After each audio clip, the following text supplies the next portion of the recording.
Dear student, good morning all of you.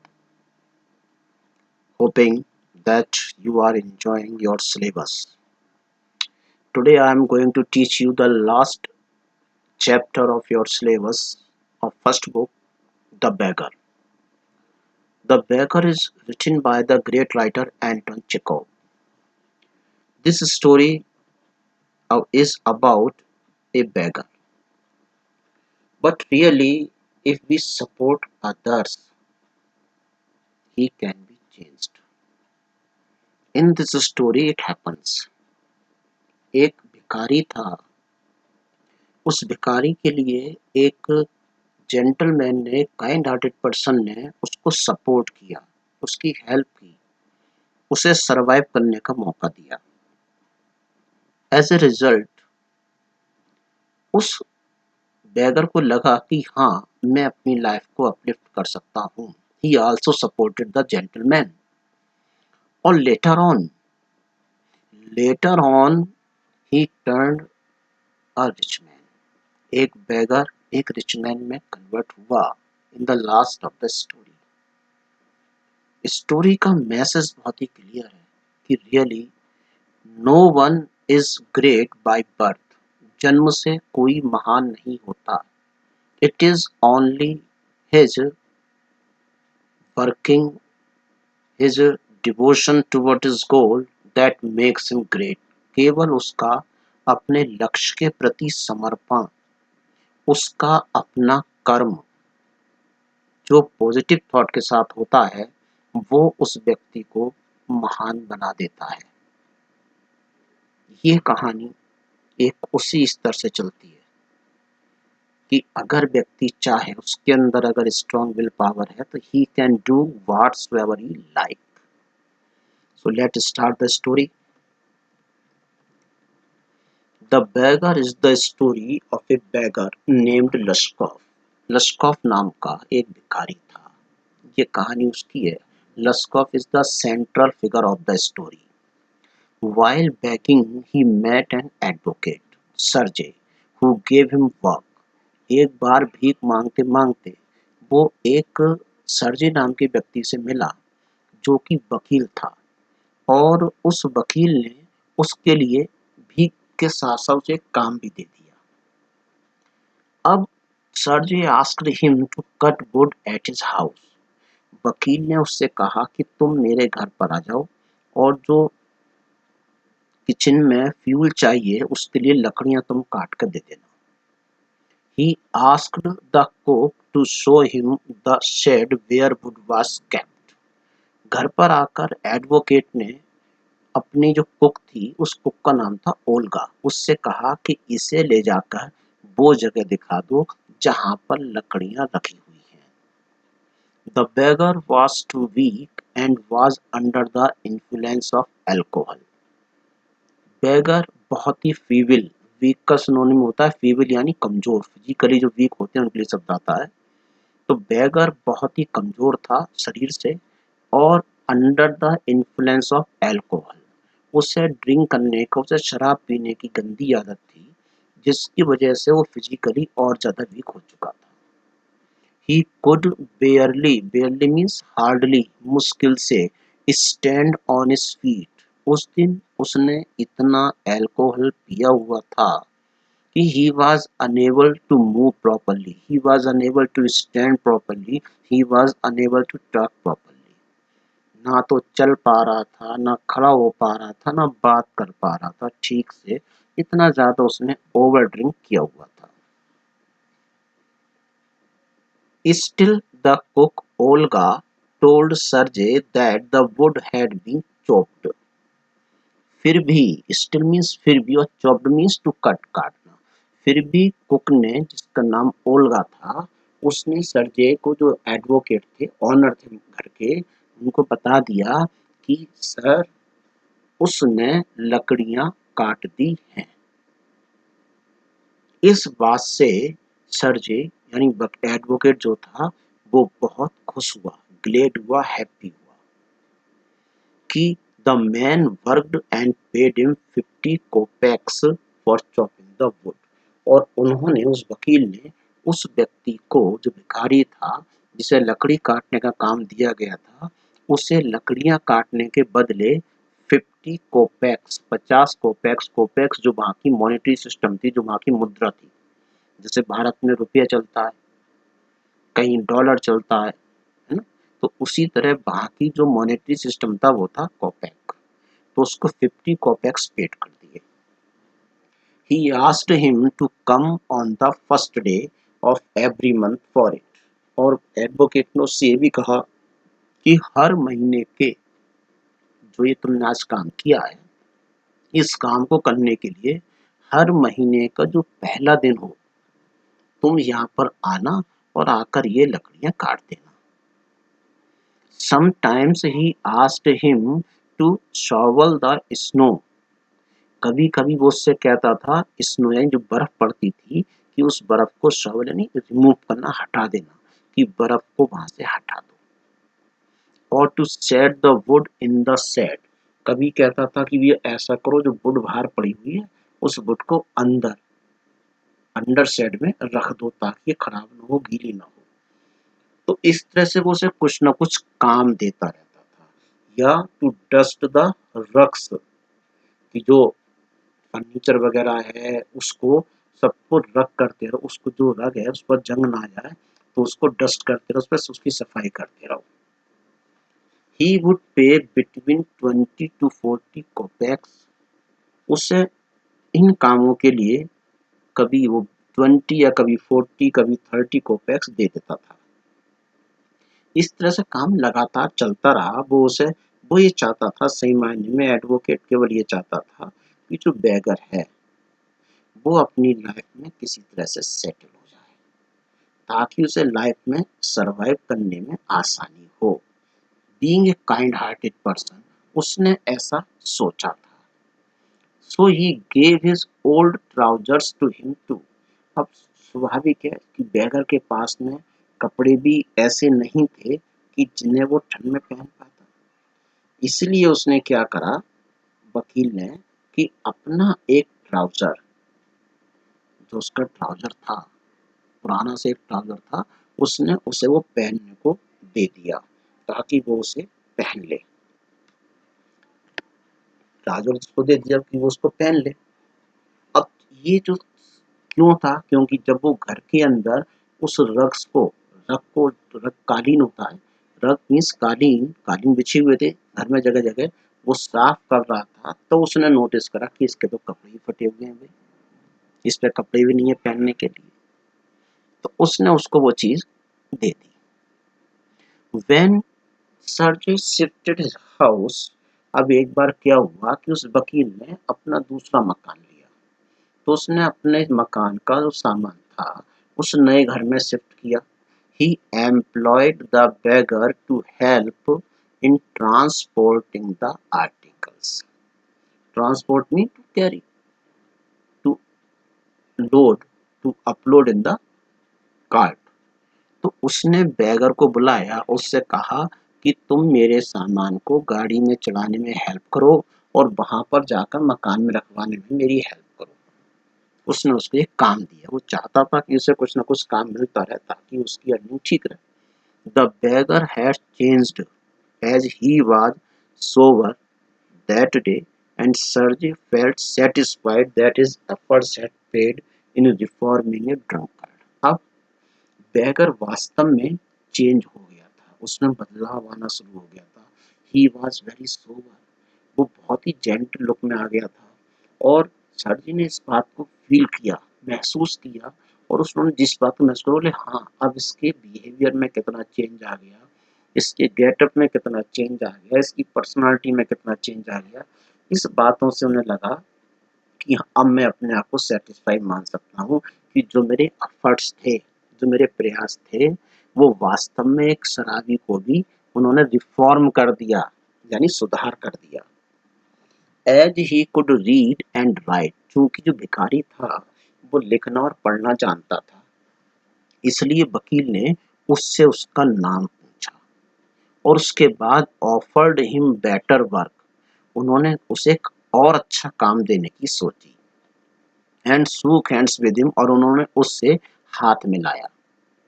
वकील वकील ने उस भिखारी से शेक हैंड भी करा जब उसे पता चला कि भाई ये एक एजुकेटेड पर्सन है, तो इसे एक अच्छा काम देना चाहिए।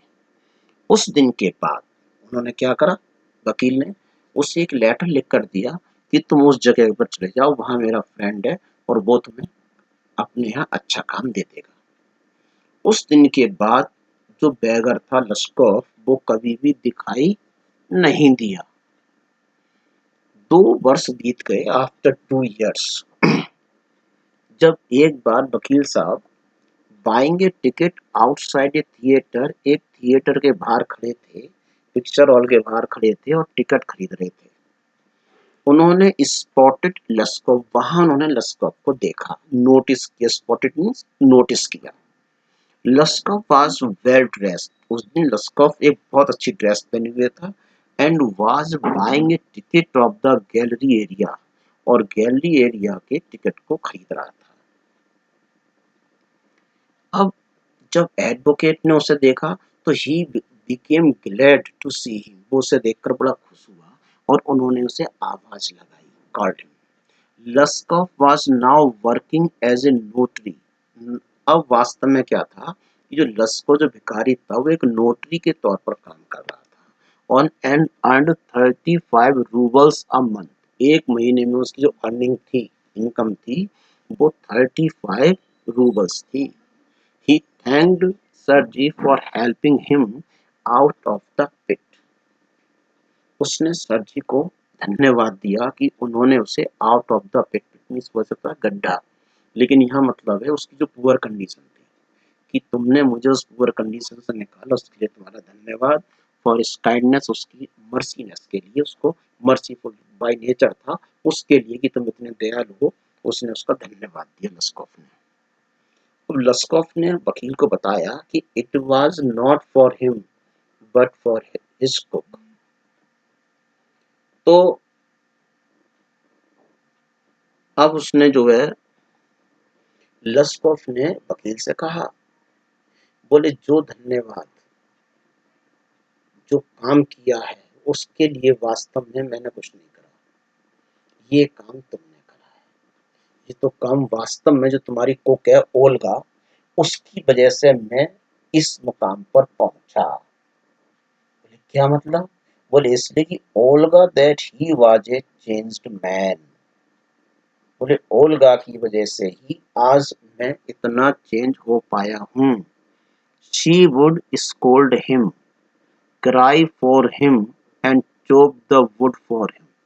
वास्तव में ओल्गा इतनी काइंड हार्टेड लेडी थी, वो उसको डांटा करती थी कि तुम ड्रिंक क्यों करते हो, क्राई फॉर हिम, उसके लिए रोया करती थी कि तुम अपने आप को क्यों स्पॉइल कर रहे हो, and chop the wood for him, और जो लकड़ियां वो काट ही नहीं पाता था क्योंकि वो फिजिकली इतना वीक हो गया था ड्रिंक करने से, तो उसके हिस्से की लकड़ियां वो बेचारी खुद काटा करती थी। कितनी काइंड हार्टेड थी। तो ये देखो कि एक उस बेगर की लाइफ के पीछे सबसे बड़ी भूमिका किसकी हो गई? ओल्गा की हो गई। Olga that he was a changed man, she would scold him, cry for him, and chop the wood for him. Her behavior transformed Luskov. और वास्तव में उसका जो बिहेवियर था वो ऐसा था कि डेली ड्रिंक करने वाला व्यक्ति, लस्कॉफ जैसा भिखारी, वो भी ट्रांसफॉर्म हो गया, परिवर्तित हो गया। With this he went to the theatre, ये कहता वो थिएटर में चला गया। इस तरह से हम अगर ये देखें तो वास्तव में इस कहानी में जो रियल हीरो की भूमिका बनती है वो एडवोकेट की है क्या, जिसने कि उस बेगर को सपोर्ट किया, उस बेगर की है जो घर में आया जिसने सारा काम दिखाया कि मैं इतना अच्छा कर रहा हूँ, या ओल्गा की है जिसने उस व्यक्ति को मॉरली और फिजिकली सपोर्ट दिया कि हाँ तुम ये कर सकते हो और तुम्हें ये करना चाहिए। तो इस तरह से उसकी लाइफ चेंज हुई। तो वर्ड मीनिंग्स में आप देखेंगे तो जो कोपेक्स है, that is a Russian coin, 100 rouble का होता है, उसे बोलते हैं कोपेक्स। इंट्रीग्यूस, इंट्रीग्यूस मीन्स होता है make secret plans to do something. तो ये सारे आपको यहाँ पर वर्ड मीनिंग्स दे रखे हैं। you have to note down them there in your notebook. Now pay attention here on question and answers. Has Luskov become a beggar by circumstance or by choice? कोई भी व्यक्ति अपनी मर्जी से बुरा बनना चाहता है क्या? I think never. तो क्या लस्कॉफ अपनी परिस्थितियों से या अपनी मर्जी से भिखारी बना? तो Lushkoff became a beggar due to his circumstances. ये उसकी परिस्थितियां थीं, उसकी कंडीशन ऐसी बन गई थी कि उस बेचारे को भिखारी बनना पड़ा। He had been a singer in the choir but was removed due to his drunkenness। लेकिन उसके अंदर केवल एक बुराई थी, वो थी वो ड्रिंक बहुत करता था।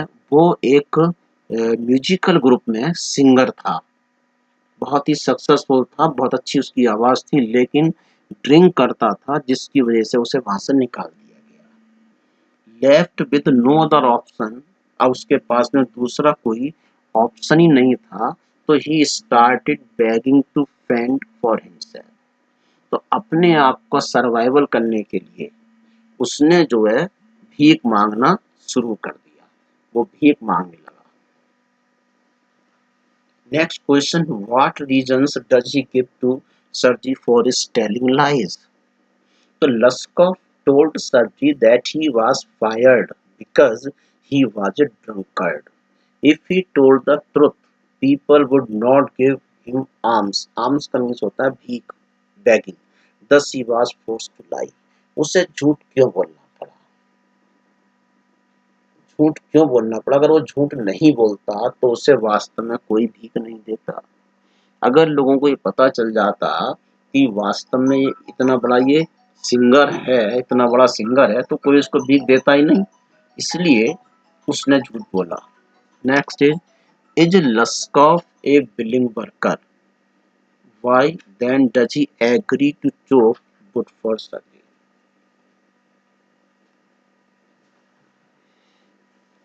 लस्कॉफ was not willing to work because he was not fit. वो फिट नहीं था इसलिए वो काम करना नहीं चाहता था। जब फिजिकली फिट नहीं होता है बंदा तो काम नहीं कर सकता। ही वाज हंग्री, वो भूखा था। Felt cold and was under the influence of alcohol, उसे ठंड भी लग रही थी, भूखा भी था, और ऊपर से उसने ड्रिंक कर रखी थी, नशे में था, इसलिए वो काम करना नहीं चाहता था। He agreed to chop wood for Sergey because of his pride and Shem.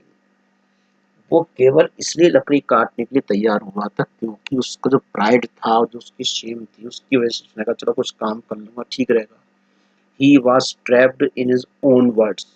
वास्तव में जो उसने शब्द बोले थे वकील से, वो अपने उन शब्दों के जाल में फंस गया था। नेक्स्ट क्वेश्चन है, वकील ने उससे कहा था I am happy that my words have taken effect.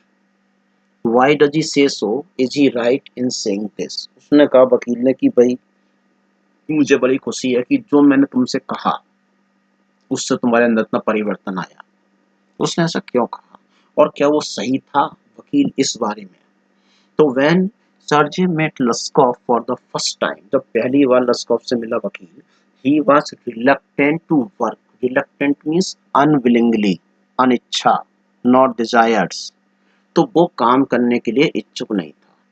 Gradually, धीरे धीरे, slowly, he took to work and reform. धीरे धीरे उसने काम करना शुरू करा और रिफॉर्म, उसमें चेंज आना शुरू हुआ। अब उसने, वकील ने फेल्ट किया, महसूस किया कि his words and deeds had changed Lushkoff. उसने सोचा कि उसके शब्दों ने और उसके कार्यों ने, उसके सपोर्ट ने लस्कॉफ को चेंज कर दिया है। वास्तव में he is right in saying so, वो बिल्कुल सही था अपने शब्दों में। Because if he had not offered him work, अगर वकील ने लस्कॉफ को काम नहीं दिया होता, Lushkoff would still be begging in the street. तो लस्कॉफ गलियों में भीख मांग रहा होता। Next question, Lushkoff is earning 35 roubles a month. एक महीने में उसकी इनकम थी 35 roubles. How is he obliged to Sergey for this? उसने वकील को किस तरह से ऑब्लाइज किया, ग्रेटिट्यूड हुआ वकील का वो। तो Lushkoff is obliged to Sergey for earning 35 roubles a month as a notary When Sarji noticed that Laskaf had given up on drinking, उन्होंने जब देखा वकील ने कि लस्कफ ने शराब पीनी छोड़ दी है, he offered him a better job, तो उन्होंने उसके लिए एक अच्छी job the, due to which Laskov became a notary बन गई, जिसकी वजह से लस्कफ एक नोटरी बन पाया। वकील का जो सपोर्टिंग हैंड होता है उस वो बन पाया एक, केवल क्यों? क्योंकि उसे अपॉर्चुनिटी मिली और उसने वर्क किया। Last question, during their conversation Lushkoff reveals means to open that Sergei Cook Olga is responsible for the positive change in him. How has Olga shaped Laskov? कि उसने जो ग्रेटनेस थी, उसकी जो चेंज हुआ, उसके पीछे वास्तव में सबसे ज्यादा एफर्ट किसका था? ओल्गा का था। ओल्गा जो कि कुक थी, वकील थी। तो ओल्गा हेटेड द बेगर, वास्तव में ओल्गा उस भिखारी से नफरत करती थी, ईर्ष्या करती थी। शी स्कोल्डेड हिम, वो उसने उसको डांटा। फेल्ट पिटी फॉर हिम, और उसके लिए उसके हृदय में दया भी थी। And even chop the wood for him, यहाँ तक कि वो उसके हिस्से की लकड़ियां भी बेचारी काट देती थी। She would cry to see his pathetic condition, उसकी मिजरी कंडीशन देखकर वो बेचारी रोया करती थी Olga. All this had an effect on Lushkoff and changed him, ये सारी चीजें जब उसने देखा लस्कॉफ ने, तो उसके अंदर एक चेंज आया and he decided to reform himself. उसने ड्रिंक करना छोड़ दिया, और ड्रिंक करना सबसे बड़ी बुराई होती है। ड्रिंक करने के जब उसने ड्रिंक करना छोड़ा तो हर चीज एकदम पॉजिटिव मोड में होती चली गई। तो इस तरह से डियर स्टूडेंट, ये जो आपकी कहानी द बेगर, ये बहुत अच्छा मैसेज हमें देती है कि अगर हमारे अंदर एक डिटर्मिनेशन ही डेवलप हो जाए कि हमें अपने आप को चेंज करना है, तो हम चेंज कर सकते हैं। पेरेंट्स कहते हैं बच्चा नॉटी है, मिसबिहेव करता है, अगर उसे हम एक चांस दे रहे हैं, उसको हम बता दें कि बेटा मिसबिहेव करना क्यों गलत है, तो definitely he can change himself. Opportunity should be given, and according to circumstances and opportunities, one can change oneself easily. तो इसीलिए आप देखो, जो बच्चे छोटे होते हैं, जब बच्चे होते हैं 6, 7, 8, 9 तक रहते हैं, तो बच्चे होते हैं, शैतानी भी करते हैं, हंसी मजाक भी बहुत होती है, लेकिन जब वो बच्चा सीनियर क्लास में आना शुरू होता है, मैच्योरिटी उसके अंदर ग्रो अप होती है, तो वो अपनी उस मिस्चीवियसनेस को छोड़ देता है। उसके अंदर हर चीज के लिए एक कल्ट्स डेवलप होते हैं। He realise the values of the value, हर चीज की वो समझता है कि हाँ मुझे किस तरह से क्या करना। उसके अंदर जो उसका इनर चेंज हो रहा है, वो उसे इस चीज में मोटिवेट करता है to do how to do better. He always thinks so according to time and circumstances, each one can change oneself. So dear student, topic is over, and I am sure you got it and enjoyed it very well. So let's see tomorrow the next lesson whatsoever will be. Till then, stay home, enjoy at home, but don't forget to complete the task. You have to note down word meanings as well as question answers in your copy. If you have forgotten your copy in the campus, please purchase new copy, arrange new copy from anywhere else you can, and complete the task. Okay, have a nice day ahead.